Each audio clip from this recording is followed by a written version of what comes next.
Military chiefs from the U.S. and its allies are expected to meet in Jordan soon to assess the situation on the ground. And British Prime Minister David Cameron has cut short his vacation because of the escalating crisis.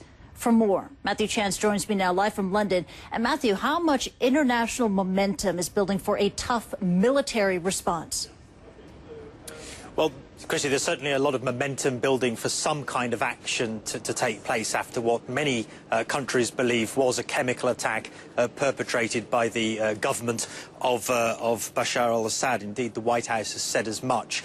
The question is the issue of David Cameron here, the British Prime Minister. He's cut short his annual vacation in the southwest of Britain. He's expected to come back this evening. He's going to be at his desk tomorrow morning. There's going to be a special meeting of the National Security Council, which we understand will take place on Wednesday. There's also been some very tough words coming from the British Foreign Secretary, William Hague. He said essentially on the state broadcaster here that he believes diplomacy in Syria has failed and the UK is looking at all its options moving forward. A similar message coming from his French counterpart in Paris, Laurent Fabius, saying that they're looking at all the options as well. The only option, in his words, they're not looking at is doing nothing. So it does seem that momentum from all these Western powers, including the United States as well, which has moved several warships to the eastern Mediterranean, giving it the capacity to strike against Syria with missiles if it chooses to do so. The momentum is moving towards doing something, possibly some kind of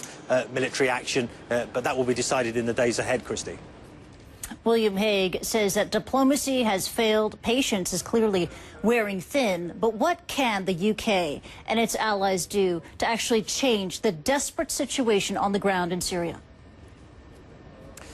Well, I think it's got a whole gamut of options on the table that it's considering, and indeed neither the British government, the Americans nor the French, that are the main players in this, have ruled out any of the possible military options that their military commanders have given them. Obviously, there's a great deal of reluctance to put boots on the ground, not much appetite, particularly in the United States, for any kind of full-blown military intervention in the Middle East again, particularly after the adventures in Iraq and Afghanistan.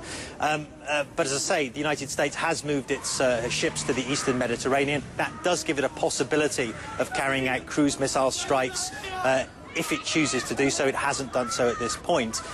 There are other options as well that are also being considered. Again, the British and the French foreign ministers saying that none of the military options laid out have been dismissed at this point. All right, Mathew Chance reporting live from Downing Street. Thank you.